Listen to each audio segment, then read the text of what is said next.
Segunda de Corintios 4, 6 al 7, y dice lo siguiente, la palabra del Señor. Este es Pablo hablando. Porque el mismo Dios que mandó que la luz brotara de la oscuridad es el que ha hecho brotar su luz en nuestro corazón, para que podamos iluminar a otros y a otras, dándoles a conocer la gloria de Dios, que brilla ¿dónde? En la cara de Jesucristo. Qué cosa más bella, ¿verdad que sí? La gloria de Dios brilla en la cara de Jesucristo. Amén. Pero esta riqueza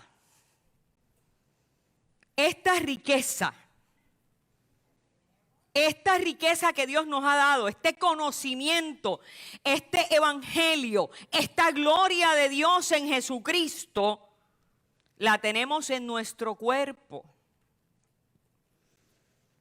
que es como una vasija de barro. Usted dirá, Dios cara, pero la pastora no encontró uno completo. Porque esta es la particularidad de la vasija de barro, que es bien frágil, quebrantable, deteriorable. Pero esta riqueza la tenemos en nuestro cuerpo, que es como una vasija de barro, para mostrar que ese poder tan grande viene de Dios y no de nosotros. Y usted dice amén. Amén. Dios me los bendiga. Damos gracias a Dios por su palabra. Pues mire, les voy a hacer un breve recorrido, bien breve, por los dos mensajes anteriores para que entendamos dónde estamos, aquellos que se perdieron algunos. Voy a ser bien breve, bien rapidita. Comenzamos esta serie hace varias semanas explicando lo que es la gracia previniente. Y comparaba la gracia previniente con una bolsita, ¿se acuerdan? Que ustedes recibieron una bolsita cuando llegaron aquí y la gente me miraba como que, ¿y esto qué? ¿Ah? Y la historia era que unos amigos nos habían regalado una bolsita de esta. En un momento de necesidad de salud de mi hijo, nos habían llegado a nuestra casa y nos habían traído una bolsita. Y cuando yo la agarro le digo, ¿qué es esto? Y él me dice, lo que necesitas.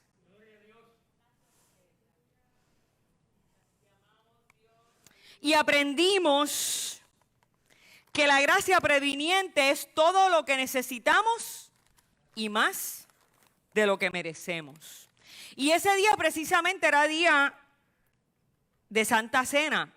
Y dentro de la bolsita de cada uno y cada una estaba esta copita, ¿verdad? Con el pan y con el fruto de la vid.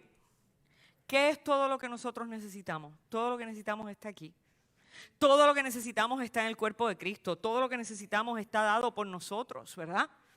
En la cruz del Calvario. Aquí está todo. Aquí está lo que nos sana. Aquí está lo que perdona nuestros pecados. Aquí está todo lo que nos redime. Aquí está todo lo que nos devuelve la imagen de Dios que el pecado destruyó. Así que recordamos una vez más que la gracia previniente es todo lo que necesitamos y más de lo que merecemos. Es todo lo que necesitamos para poder obrar bien y para poder recibir de Dios todo lo que nos hace falta, gratuitamente, lo querramos o no, nos demos cuenta o no. Pero sobre todo, aprendimos, esto es bien importante, porque mire, si la gracia previniente fuese solo una cuestión de recibir materialmente lo que necesitamos, pues mire, esto sería como una cosa bien extraña, ¿verdad que sí? Aprendimos que la gracia previniente es la acción constante de Dios de estar acercándose a nosotros, como dice Juan en las cartas, que es lo que dice, que Dios nos amó primero y por eso nosotros podemos amarlo a Él. Así que es esa insistencia, es ese amor obstinado de Dios de estar moviéndose hacia nosotros, buscándonos. Es como cuando, Manuel, cuando tú te enamoraste de Marisol, dime la verdad, dime si tú no estabas como la gracia previniente de Dios. Detrás y detrás y detrás, echando maíz todo el tiempo. ¿Para qué? Ah, les gustó eso, ¿verdad? Los que jóvenes o los que están buscando, aprendan de Manolo y aprendan de Dios que su amor nos persigue, nos busca, nos echa maíz, ¿verdad? ¿Ah? ¿Para qué? No es que nos da, pues mira, para que usted tenga chavitos, para que tenga una casa grande y bonita. Eso está chévere, eso son bendiciones de Dios. Pero el propósito último, la finalidad importante, ¿cuál es? Que usted de un momento diga, caramba, como dijo Marisol, oye, este muchacho vale la pena. ¿Ah? ¿Ah? ¿Cuántos años son ya? 32 años. ¿Y cuántos años son que ustedes dos han conocido al Señor y le han sido fieles?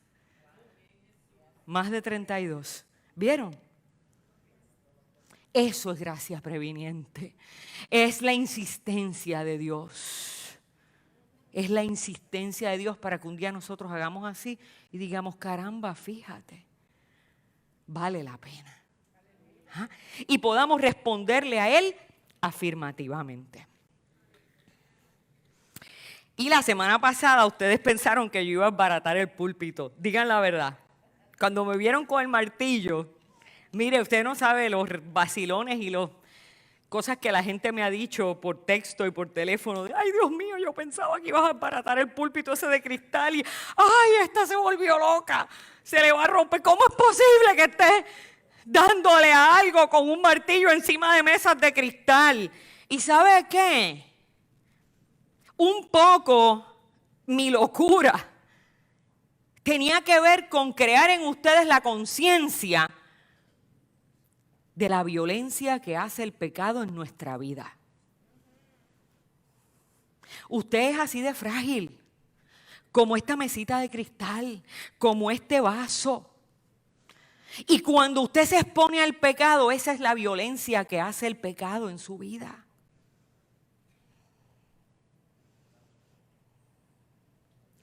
Tanto el pecado que nosotros cometemos como el pecado que cometen los demás. Porque a veces nosotros sufrimos como consecuencia de las malas acciones de otras personas.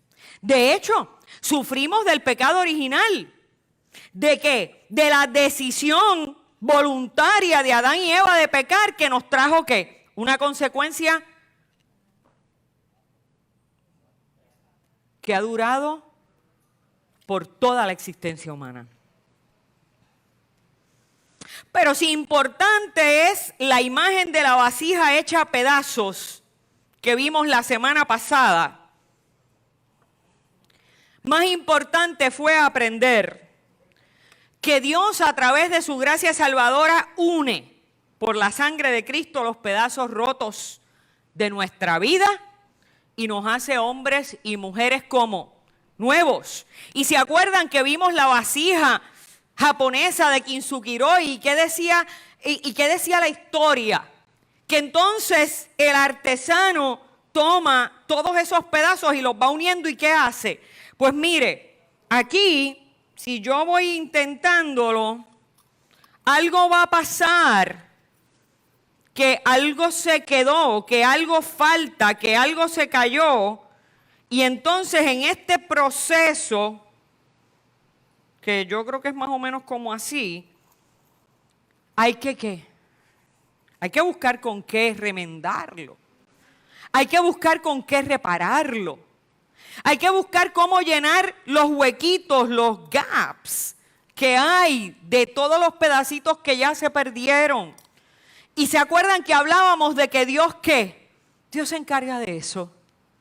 Dios se encarga de eso y convierte esa vasija en una más valiosa todavía por lo que Él pone en nosotros, por su gracia salvadora, por cómo Él reconstruye la imagen original de aquel primer hombre y aquella primera mujer hecha de los sueños de Dios. Y lo más importante en todo esto es que no tenemos que hacer nada, no le cuesta a usted nada. No tiene que comprar pegas, no tiene que comprar oro como los japoneses que compran oro para restaurar las vasijas. Eso lo pone Dios. Todo el esfuerzo lo pone Dios. Todo el esfuerzo lo hace Dios. Todo lo que te hace valioso y valiosa lo pone Dios. Tú lo único que dices es, como le dijo Marisol a Manolo, fíjate, qué chévere, este muchacho vale la pena. Qué chévere, este Dios vale la pena. ¿Ah? Y that's it. Eso es todo. Y de ahí en adelante, ¿qué es lo que te viene? Todo una nueva vida por la gracia salvadora de Dios. Y hoy nos toca hablar de la gracia santificadora. ¿Y qué es eso? ¿Y qué importancia tiene para mí? ¿Qué significa? Usted ha oído por ahí decir, ¿verdad?, que el énfasis teológico de la Iglesia del Nazareno es la santidad. ¿Y qué es eso? ¿Por qué es importante? ¿Qué es lo que es? ¿Qué significa? Yo me atrevo a apostar que más de la mitad de nosotros no entendemos muy bien el asunto. ¿Ah? Cambio, dice Guillermina. Transformación, dice Rosalina. Mire, yo le voy a decir lo que yo creo. Cuando usted siente que no tiene fuerzas para vencer el pecado, cuando usted siente que no tiene fuerzas para vencer los hábitos destructivos, cuando usted siente que usted no tiene fuerzas para vencer los pensamientos y los comportamientos que usted sabe que le hacen daño a usted y a la gente que está alrededor de usted, aún a pesar de creer en Dios, porque yo no estoy hablando de la gente en la calle que no creen, estoy hablando de nosotros.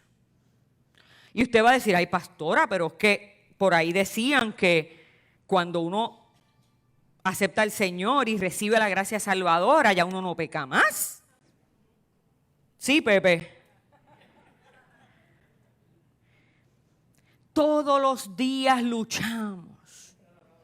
Todos los días luchamos porque somos frágiles y luchamos contra la violencia del pecado en nuestra vida. Aún a pesar de amar al Señor, aún a pesar de querer serle fiel, aún a pesar de creer plenamente en Él. Y cuando usted se siente indigno por lo que usted sigue siendo en su condición humana, a pesar de amar a Dios, ahí es donde viene la gracia santificadora. Ese es el regalo de Dios, esa es la acción de Dios en favor de ¿qué? Es ese obrar de Dios desde donde, ahora no es desde afuera, como la gracia previniente que nos persigue, ¿verdad? Ahora no es el Manuel que estaba por ahí echando maíz. Ahora es desde dentro de nosotros mismos a través del bautismo del Espíritu Santo que nos inquieta para redarguirnos, que nos inquieta para purificarnos, para santificarnos, a pesar de que con tus propias fuerzas no puedas lograrlo. Así de sencillo. Es más, vámonos. Acabé. Pablo dice, vamos a ver lo que dice Pablo. A pesar de nosotros mismos y nosotras mismas, a través de la gracia santificadora, es el Espíritu Santo el que nos capacita para vivir una vida consagrada a Cristo. Vamos a ir a Primera de Tesalonicenses. Si quiere no lo busque, lo va apuntando ahí, lo deja para hacer un paseíto después en su casa. Primera de Tesalonicenses 5, del 23 al 24 dice, y el mismo Dios de paz os santifica por completo. Vamos a corregir teologías equivocadas, ¿ok? ¿Qué es lo que dice ahí? Ya tú eres santo, ya tú no pecas, ya tú estás ready. No. Ahí dice, y el mismo Dios de paz os santifique. ¿Por qué esto es importante? Porque no podemos volver al concepto de que haya algo que yo pueda hacer por mí misma. Es el mismo Dios de paz quien nos santifica como. Y no es un cantito, es como por completo. ¿Y qué significa por completo? Eso es bien importante, porque Pablo está luchando contra entendimientos helénicos, helenistas, griegos, que decían que todo lo corporal era la mano y lo espiritual era lo único bueno. Y entonces, ¿qué? Pablo está luchando con eso y insistiéndonos, es que es todo, el cuerpo, el alma, el espíritu, todo completo, porque somos seres integrales. Esa obsesión de un cristianismo bastante moderno es un retroceso de alguna manera a esas filosofías gnósticas que tanto combatieron los apóstoles. ¿Y sabe por qué esto es importante? Porque Pablo también lo dijo, es que Jesús resucitó completito en su cuerpo. Y si nosotros no validamos esa resurrección, como algunos gnósticos que decían que no, que eso era un cuerpo espiritual, dice Pablo que vana sería nuestra fe. Pablo no dice santifícate tú mismo y tú misma.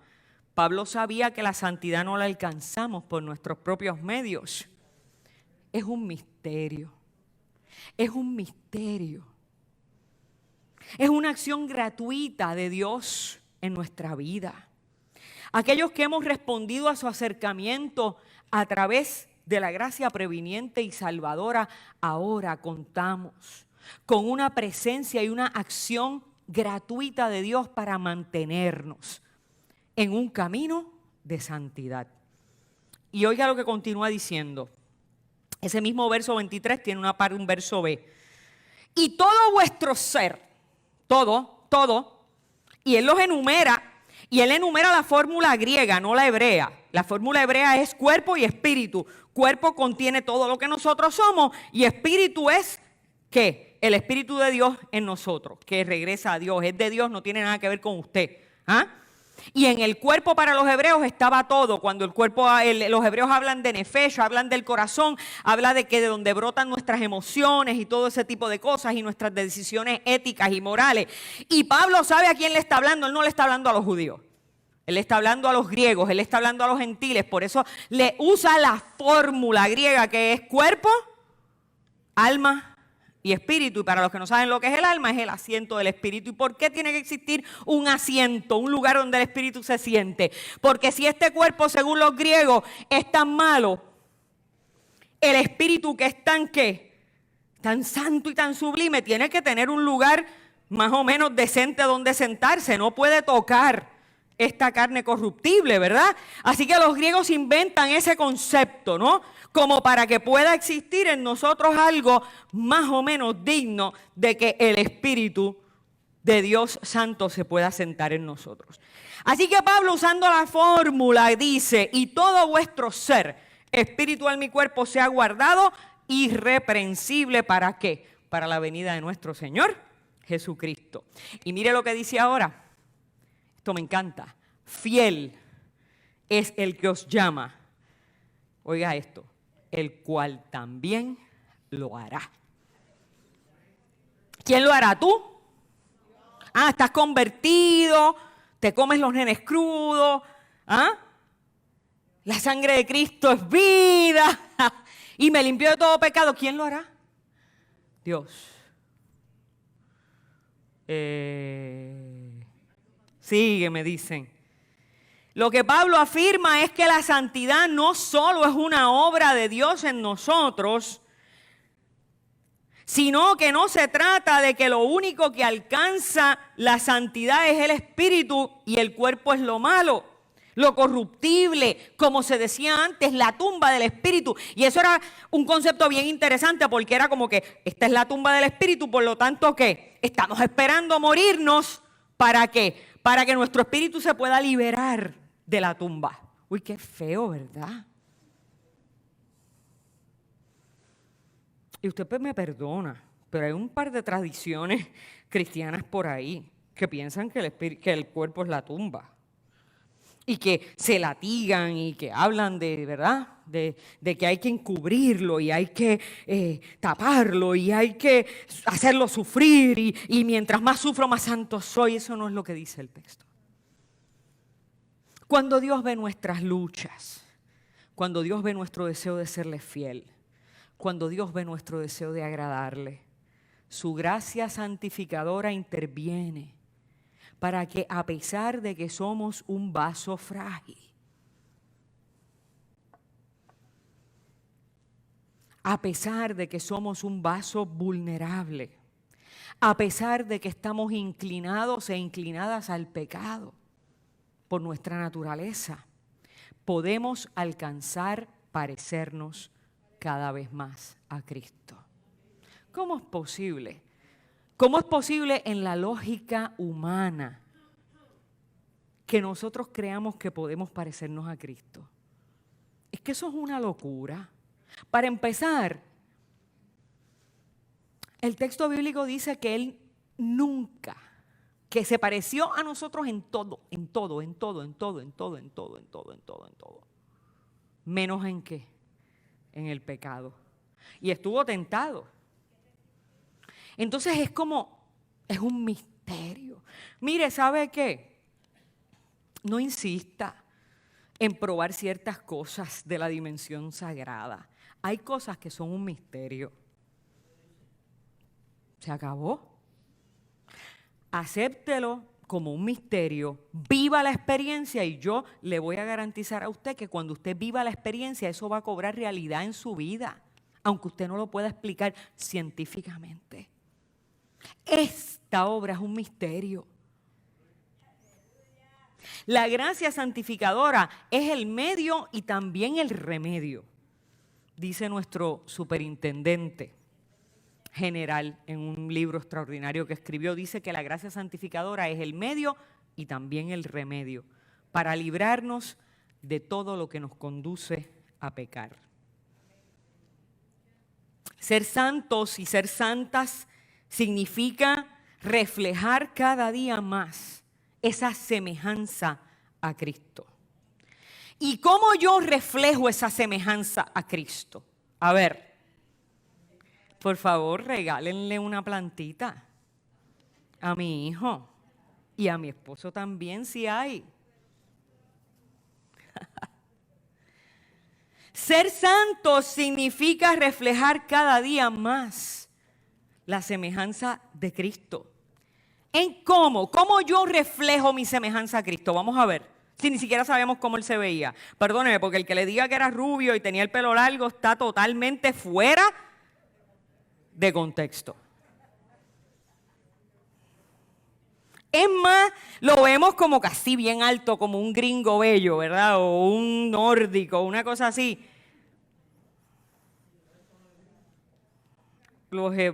La gente de su época eran bajitos, bien bajitos. Pero bueno, eso es para una escuela bíblica. Así que, ¿cómo nosotros podemos reflejar? Nos vamos a dejar el pelo largo, rubio y poner lentes azules. Mira la otra. ¿Ah? ¿Cómo podemos reflejar la semejanza de Cristo? Facilito. En lo que decimos, en lo que pensamos y en lo que hacemos. En lo que pensamos, en lo que decimos y en lo que hacemos. Otra vez, en lo que pensamos, en lo que decimos y en lo que hacemos. Ay, bendito. Rayo. En lo que pensamos, en lo que decimos y en lo que hacemos. El netito abrió los ojos así de grande.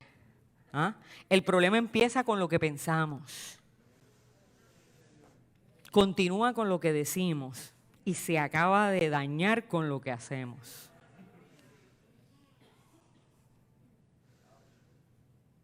Para santificarnos tenemos que empezar por santificar nuestros pensamientos.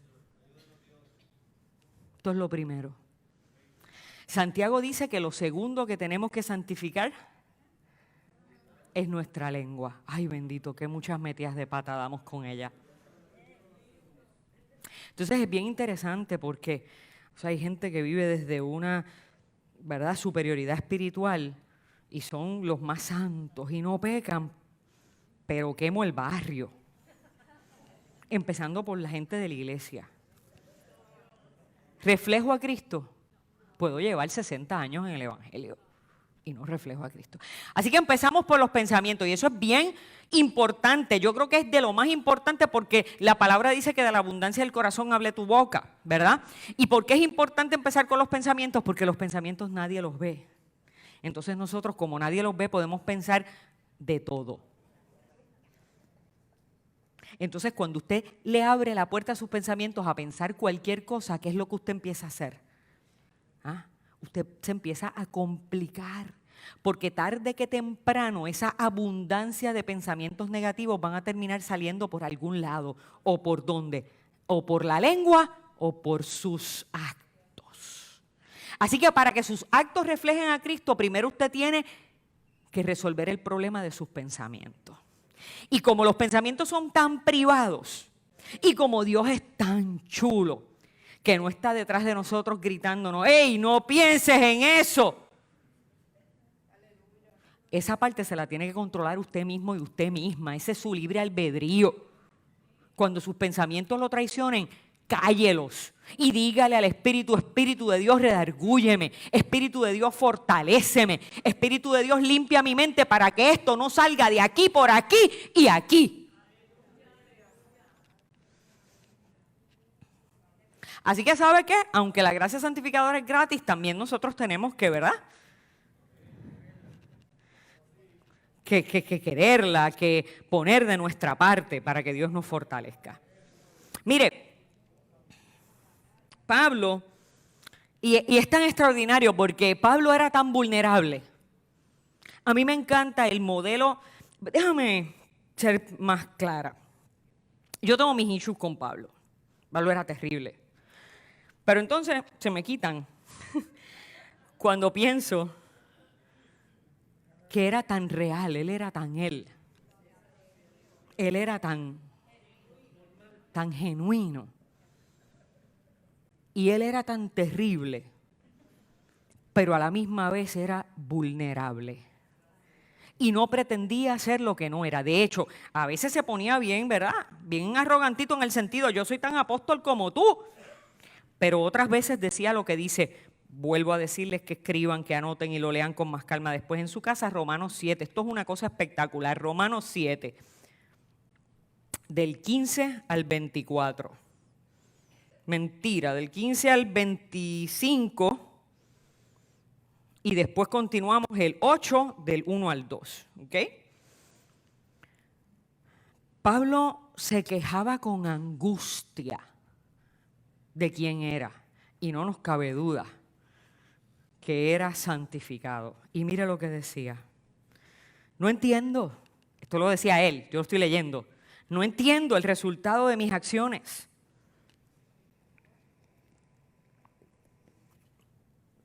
No entiendo el resultado de mis acciones. ¿Ustedes entienden el resultado de sus acciones? ¿Siempre las entienden? Pues no hago lo que quiero. Y en cambio, aquello que odio es precisamente lo que hago. No entiendo el resultado de mis acciones, pues no hago lo que quiero y en cambio aquello que odio es precisamente lo que hago. Ese es el conflicto. Y si a Pablo le pasaba, por favor, no se haga. Nos pasa a todos. Esas son nuestras luchas, las mismas de Pablo. Y oiga lo que él sigue diciendo, voy a brincar al 27, mire qué interesante, dice, me doy cuenta de que aún queriendo hacer el bien, solamente encuentro el mal a mi alcance. Me encanta la imagen porque es como que yo quiero hacer el bien, pero todo lo que me rodea es mal. Entonces, si voy a tratar de echar mano de algo para poder ser buena persona, lo que encuentro es que cosas que alimentan lo contrario. Así que tenga mucho cuidado. ¿Usted quiere ser buena persona? Tiene también que rodearse de buenas personas. ¿Usted quiere ser buena persona? Tiene que alimentarse con cosas buenas. Mire, yo en casa mi marido es el que ve las noticias de todos los horarios. Yo le pregunto, y le digo, dame los titulares. Porque es que yo no puedo. Yo no puedo porque a él no, él lo filtra de lo más bien, pero no todos somos iguales. A mí no me hace bien. Pues, ¿qué hago? Yo cojo los titulares. Por la mañana veo los titulares en el internet, me siento con el periódico, lo miro. That's it, esto se acabó. Porque a mí no me hace bien. Así que queda de nosotros y nuestro discernimiento que acercarnos y tener a nuestro alcance ¿qué? Lo que nos haga bien, lo que nos ayude a ser mejor persona, porque el mundo va a tener al alcance de nuestra mano fácilmente todo lo que ¿qué? Lo que no nos hace bien. Eso es lo más fácil de conseguir. Lo más fácil de conseguir si yo tengo hambre es un combo de McDonald's, está ahí. ¿Usted sabe qué? Esa es la comida más mala que usted se pueda comer. ¿Sí? ¿Sí? Hay un montón de documentales, véalo usted solito. Desde la pandemia yo he logrado no caer en esas tentaciones casi nunca. Yo creo que no me pasan de 5 veces del año y medio. Todo lo que está a nuestro alcance alimenta ¿qué? Lo que nos corrompe, lo que nos hace daño, lo que nos destruye. ¿Por qué? Porque son cosas que responden a otros intereses. Entonces Pablo dice, me doy cuenta de que aún queriendo hacer el bien solamente encuentro el mal a mi alcance, pero ya esto, en mi interior, me gusta la ley de Dios. Pero veo en mí algo que se opone a mi capacidad de razonar. Algo que se opone a mi capacidad de razonar. Y mira lo que él dice que es ese algo. Es la ley del pecado. La ley del pecado se opone a mi capacidad de ¿qué? De usar la cabeza para poder obrar bien. Quiere decir que el asunto de obrar bien también tiene una dimensión racional de decisiones inteligentes de parte del ser humano. La ley del pecado que está en mí, que me tiene preso. Mira el 24, es increíble. Es que me parece que yo estoy hablando en mis peores días. Desdichado de mí, dice Pablo. Desdichado de mí. En otras palabras, infeliz soy. ¿Quién me librará del poder de la muerte que está en mi cuerpo? Pero mire cómo responde en el 25. Solamente Dios.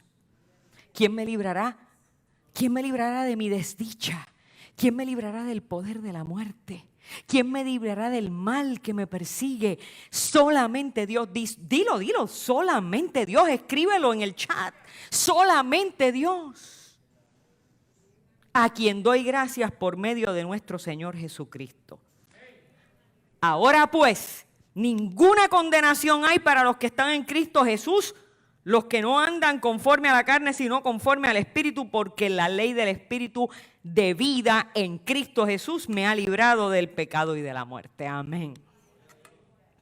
Ya nos vamos, ya. Mis hermanos y hermanas, más claro yo no lo puedo explicar. Esa angustia, hay un filósofo, teólogo llamado Kierkegaard, hablaba de la angustia. Y hablaba de la angustia desde dos perspectivas. La angustia frente al pecado puede ser pecado. Y la angustia frente al pecado puede ser redentora. Las dos cosas. Esa angustia que nos produce la inclinación a pecar, eso es lo que le está pasando a Pablo. Pablo está desdichado de mí. Pablo está en una angustia existencial violenta. Esa angustia de Pablo y de Kierkegaard, que era la inclinación a pecar que me persigue. La angustia de hacer lo que ¿qué? Lo que quebranta mi relación con Dios. Si yo adopto de Kierkegaard la parte que dice que la angustia puede ser pecado y puede ser redentora, entonces es porque yo creo que esa angustia es la acción santificadora de Dios que me redarguye. Y que me mete en angustia no para que yo me sienta un desdichado sin solución y sin salvación y sin posibilidades, sino para que yo me sienta desdichado en la medida que no recurro a esa gracia santificadora, pero que una vez yo reconozco que es esa gracia santificadora desde dentro, ya no desde afuera, que me dice: Ibeliz, angústiate de pensar que no vas a tener los recursos, las alternativas, las posibilidades, pero siéntete confiada que yo lo hago por ti. Es esa acción santificadora del Espíritu obrando en nosotros para que podamos vencer todo aquello que nos aleja de Él. Mire, el día que usted pierda la angustia que produce en nosotros el pecado. Óigame bien, si habían habido cosas que no le interesan y su mente se fue divagando, recójase y vuelva otra vez para acá, porque esto es importante.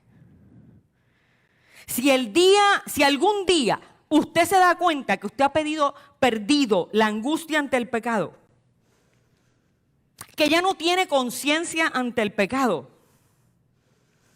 el día que usted justifique lo injustificable, usted justifique las borracheras, usted justifique que habla del prójimo, usted justifique si le falta respeto a sus padres, a las demás personas, a su esposo, a su esposa, usted justifique si tiene una adicción a drogas, a pornografía, a malgastar el dinero. El día que usted pierda la angustia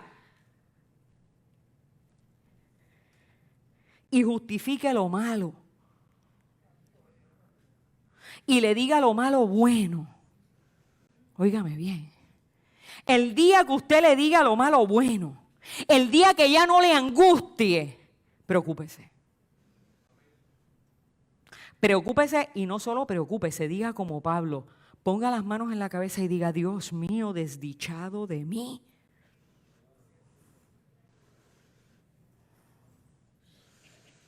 Diga como Pablo: desdichada de mí, ¿quién me podrá librar? Pero mi hermano y mi hermana, mientras tú sientas la angustia de la que Pablo habla, esa angustia que le hace sentir impotente, esa angustia que le hace sentir desdichado ante el pecado, ¿usted sabe lo que pasa entonces? Que la gracia santificadora sale a tu rescate.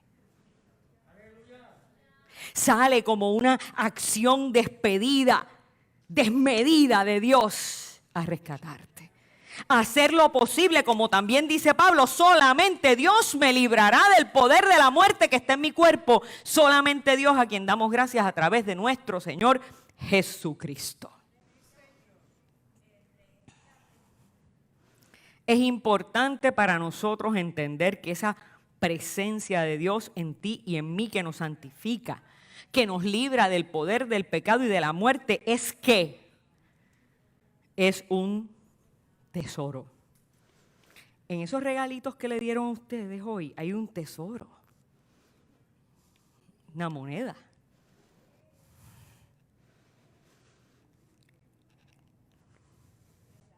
Esa presencia de Dios que nos salva, que nos libera, que nos santifica, es un tesoro.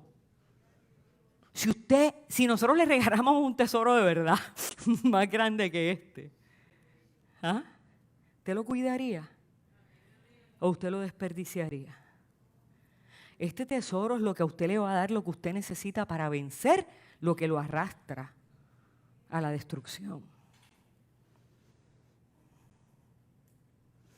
Este tesoro es lo que nos libra del pecado, de la muerte. Pero ¿sabe qué? Mire dónde está.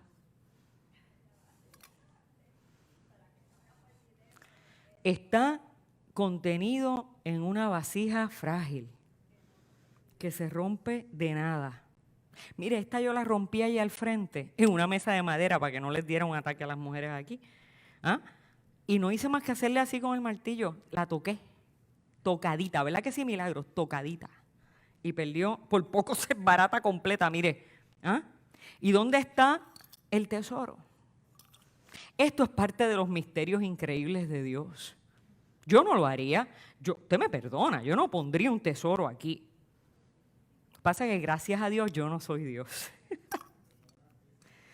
Este tesoro está puesto en un cuerpo frágil, expuesto al deterioro, al cansancio, a la enfermedad, a la vejez, a las consecuencias del pecado y la maldad. Y Dios ha querido que sea su propio poder obrando en nosotros y no nuestras obras lo que nos santifique. ¿Oyó? Su propio poder, ese tesoro es lo que nos santifica. No nuestras obras. ¿Para qué? Para que nadie se gloríe. Ay, no, mire, eso es Reina y Valera, Casiodoro de Reina. No, para que nadie para que nadie se las eche. Eso es. Para que nadie se las eche, para que ninguno de nosotros nos gloriemos, para que ninguno de nosotros se crea que es mejor de nadie y mire a los demás como por encima del hombro. ¿Cómo miraban los fariseos a los demás? Por encima del hombro. Por eso este tesoro está en este cuerpo corruptible. Mire, las personas que se creen superiores a los demás espiritualmente, óigame bien, y esto ya yo lo dije y lo voy a repetir por si acaso se les ha olvidado. Las personas que se creen superiores a los demás espiritualmente no son santas, son soberbias. Una vez más, las personas que se creen superiores a los demás espiritualmente no son santas, son soberbias. Porque se les olvida que esto está aquí. Y lo que importa es esto, no esto. Porque la santidad es un don de Dios. Precisamente para que ninguno pretenda ser mejor que los demás, pero peor aún, o mejor dicho, mejor aún, para que nadie pretenda ser igual a Dios.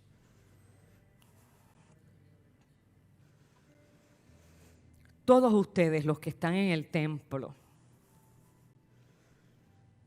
recibieron hoy una vasija. ¿Hay alguien que no tenga su matita? Mira, Ernestito tiene su plantita. Ah, así me gusta. Para que la cuide y se la lleves a Carmen, tu mamá. Bueno, no, le podemos dar una para Carmen. Esa es la de Ernestito. Todos ustedes los que están aquí recibieron una vasija. Y la pequeña vasija contiene un tesoro. Y cuando usted se lo lleve a su casa, mi hermano y mi hermana, yo estoy segura que en lo menos que usted va a pensar es en el tiesto. Es más, si usted hace como yo y como Lorna, somos iguales, Lorna, usted estará pensando de a rayos.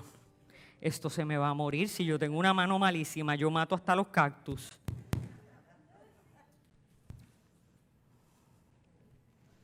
Usted empieza a preocuparse ¿por qué? Por el tesoro. Usted se va a preocupar por el tesoro y usted va a pensar. Y a lo mejor usted va a virar para allá y cuando nos despidamos va a ir donde Tatiana y donde Milagros, que fueron las que la sembraron, y le van a preguntar, ¿es de sol o es de sombra? ¿Crece mucho o crece poco? ¿La tengo que trasplantar? ¿Cómo la cuido para que no se muera? ¿Cuánta agua le echo?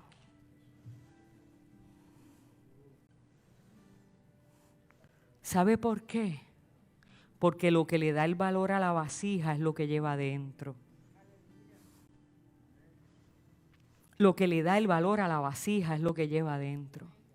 Usted puede comprar una vasija de oro y a la que una loca como su pastora le pase por el lado y le dé un cantacito, ahí quedó. Lo que le da el valor a usted, lo que le da el valor a la vasija es lo que lleva adentro. No importa en qué condición estemos. No importa en qué condición estemos en el exterior. No importa. Mire, a lo mejor nosotros, ¿verdad? Estas vasijas son bastante nuevas. Pero a veces usted siembra una plantita en un tiestito, en una lata. Eso me encanta.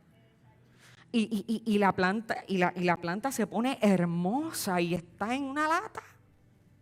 Y uno pues la busca cómo cubrir esa, ¿verdad? Eso feo, ¿no? No importa la condición de nuestro exterior, me refiero en el exterior al cuerpo, a nuestra realidad humana. No importa si mi condición es de enfermedad. No importa si estoy deteriorado o deteriorada, no importa si estoy cansada. No importa el peso de los años. Hay personas que se sienten como una vasija quebrantada, como una vasija que ya nadie la va a querer o la va a usar porque se consideran viejos. Mire, la vejez es una actitud. Sí, la vejez es una actitud. Yo vi los otros días a alguien que puso una foto de Sandra Bullock, que cumplió 56 años, y él decía, 56 años es y seguirá siendo bella. Mire, y muchas veces la belleza no está en el exterior, está en la actitud de la gente. Ya quisiera yo tener la actitud de mucha gente de muchos años, aunque su cuerpo esté un poquito quebrantado. Y veo gente joven. Y veo gente, mira ahí el ejemplo, Calderón. Y veo el ejemplo, Guillermina. Mira, yo creo que si yo salgo a recorrer Levitown con Guillermina, termino diciéndole, por favor, Guille, dame un break. Entonces no hay cosa más triste que ver gente joven con un espíritu amargado. Así que mire, ¿por qué? Lo que importa es lo que va adentro. Así que no importa la condición en que esté nuestra carcasa, enferma, deteriorada, con el peso de los años, con la consecuencia de tus errores. Mire, muchas veces nuestras matitas están en tiestos que han sufrido golpes, ¿verdad? Pero como atesoramos tanto la matita, pues toleramos el golpe, ¿verdad? Nos acordamos del Kensukuroi que decía que el asunto era que era la reparación de esa vasija, lo importante era que no era romperla para hacer una bien costosa, era dar testimonio, atesorar la historia de esa vasija. Tu valor te lo da lo que llevas dentro. ¿Qué tienes dentro, mi hermano y mi hermana? ¿Qué tienes dentro? ¿Qué llevas dentro? ¿Cómo cuidas tu tesoro? ¿En quién has creído? ¿En ti mismo? ¿En ti misma o en Dios? Porque mi hermano y mi hermana, si has creído que las fuerzas para luchar, para echar adelante, provienen de ti misma, provienen de tu cuerpo, ¿sabes qué? Tu cuerpo, como una vasija de barro, se va a seguir deteriorando. Eso no lo arregla nadie. Eso es orden divino. Y tu valor, si depende de esto, tú sabes lo que va a pasar con tu valor, ¿verdad? Todos los días vas a costar menos.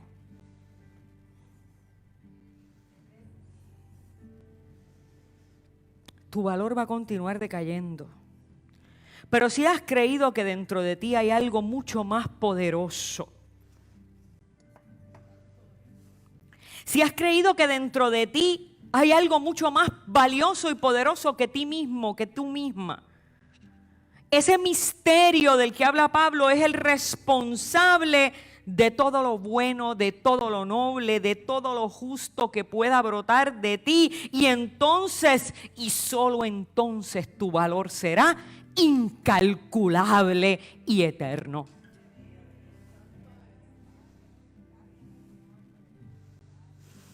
Por eso Pablo pudo enfrentar las dificultades de la vida.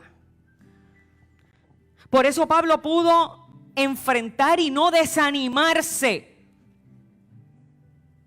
Por eso en el verso 16 continúa diciendo, por eso no nos desanimamos. Mire qué cosa hermosa. Pues aunque por fuera, ¿qué pasa por fuera? Decía Pablo, aunque por fuera nos vamos, ¿qué? Deteriorando. Por dentro me renuevo todos los días. Gloria a Dios. Lo que sufrimos, dice Pablo, en esta vida, mire, es cosa ligera o pasajera. Dice más que pronto pasa. Mire, yo no quiero sonar insensible, pero no importa cuán grande sea la angustia, no importa cuán grande sea el problema, pronto pasa. Pronto pasa. Y dice más, los que estén en problemas, los que tengan situaciones bien profundas, bien difíciles, los que estén enfrentando cosas bien duras, oiga lo que dice Pablo. No dice, no solo pronto pasa, mire lo que dice y asúmalo y aprópiese de esa palabra. Oiga lo que dice, nos trae como resultado una gloria eterna mucho más grande y abundante.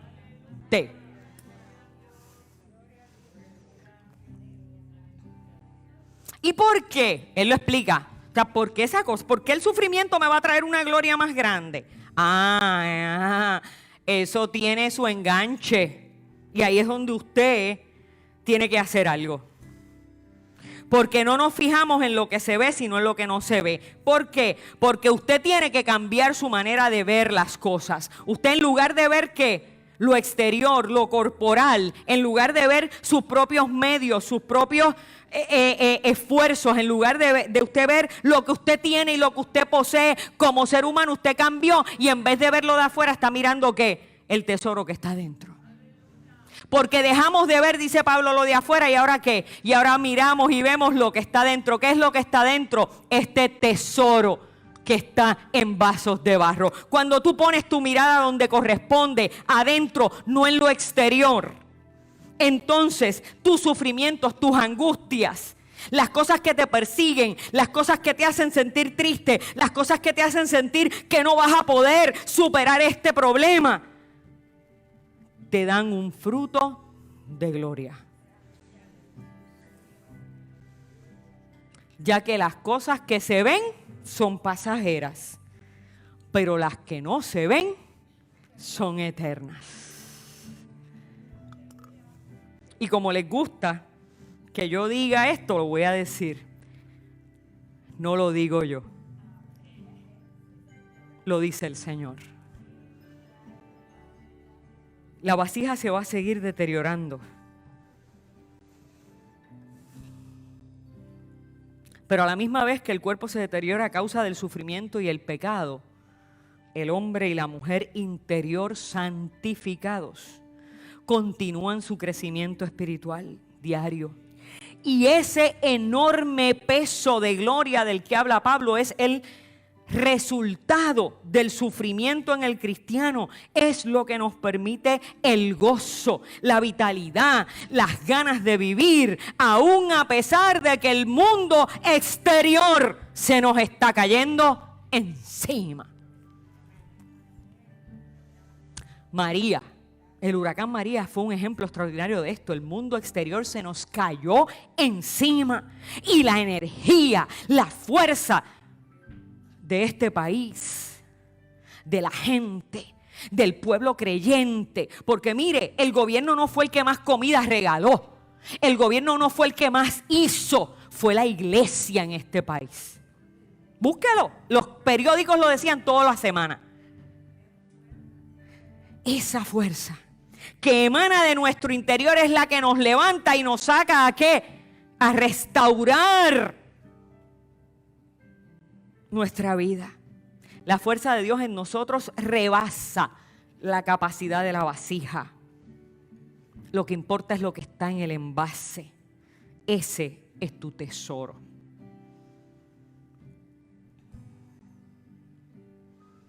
Tú eres una vasija de incalculable valor, aún a pesar de tu fragilidad, aún a pesar de tu tendencia al pecado, aún a pesar de los sufrimientos que la vida te ha infligido, porque tu valor no está en tu conocimiento, tu valor no está en tus diplomas, tu valor no está en tu apellido, tu valor no está en tu trabajo, tu valor no está en la herencia que te dejaron tus padres, tu valor no está en lo que tienes, tu valor no está en aquello de lo que careces, tu valor está en lo que llevas dentro. Yo te invito hoy a que te levantes de esta silla con una autoestima revitalizada, a echarle ganas a la vida, con una nueva visión de las circunstancias y de ti mismo y de ti misma. Porque tu valor no está en los errores que tú has cometido, no está en los golpes que te han deteriorado, no está en las tentaciones que sientes que no puedes vencer. Tu valor no está en lo que la gente critica de ti. Tu valor está en el tesoro que habita en tu corazón. Y termino con esta cita de Efesios 2:10. Lo que somos, a Dios se lo debemos. Lo que somos, a Dios se lo debemos.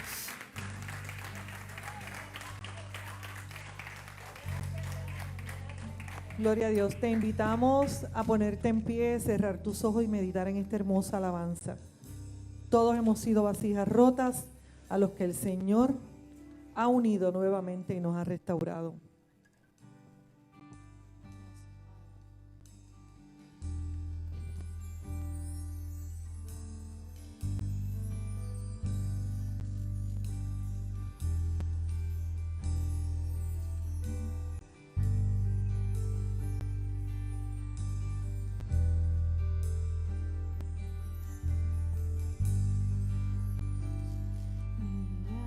Estaba rota y herida, pero tu gracia la restauró.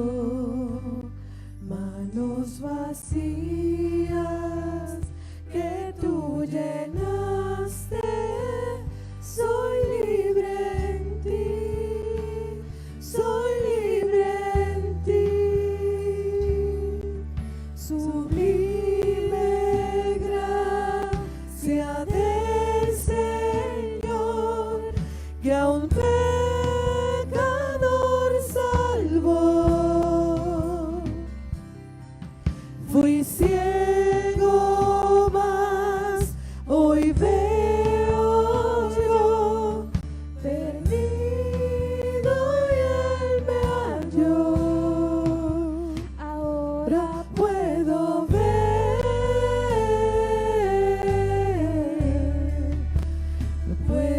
ver sus ojos de amor.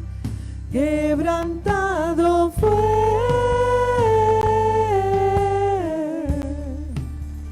para darnos su salvación.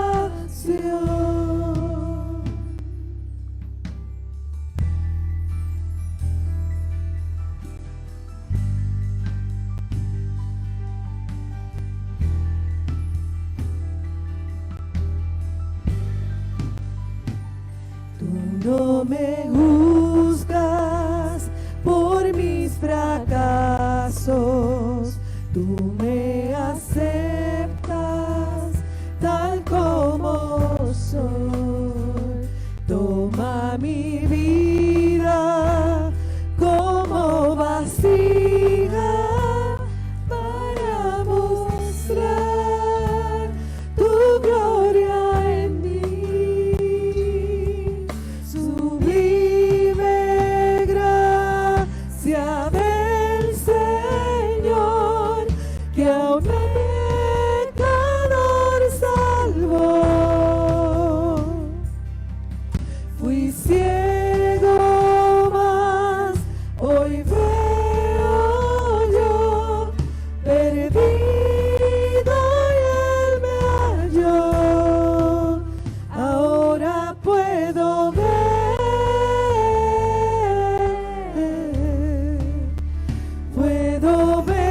sus ojos de amor, quebrantado fue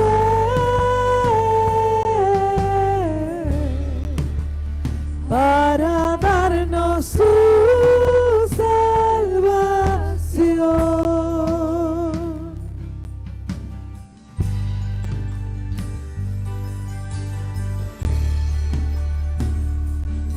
Si ahí donde estás, Gracias te damos, Señor, por Amén. reconstruirnos nuevamente, Dios. si ahí donde estás necesitas ser restaurado y restaurada, si ahí donde estás aquí en este lugar o en las redes sociales donde nos estás viendo, necesitas que ese poder santificador de Dios sane tu quebrantado corazón, díselo al Señor.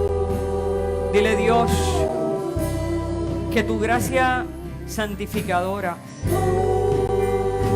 restaure mis pensamientos, mis palabras, mis acciones, Señor. Enséñame, Dios mío, a ver el valor de lo que está dentro de mí, valor que transforma mi vida de adentro hacia afuera. Enséñame que no hay nada tan grande, nada tan fuerte que tú no puedas cambiar en mí. Enséñame, Dios, que tú lo haces por mí.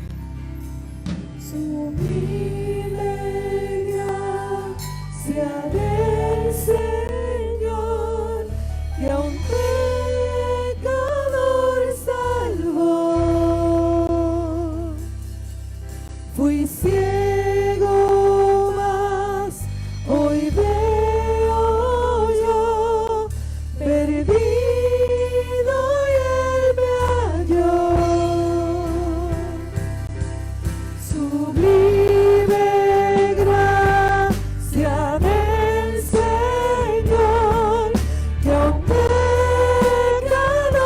salvó. Fui ciego, mas hoy veo yo, perdido y Él me halló. Ahora puedo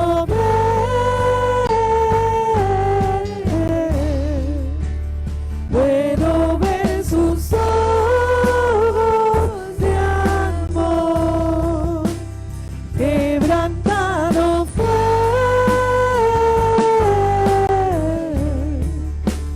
para darnos su salvación.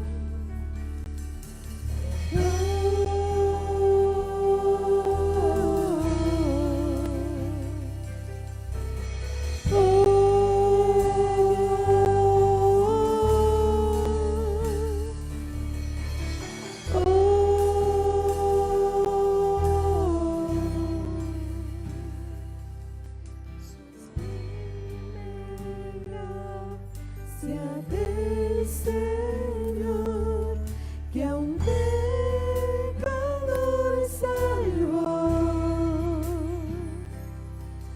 Fui ciego, mas hoy veo yo, perdido y Él me halló.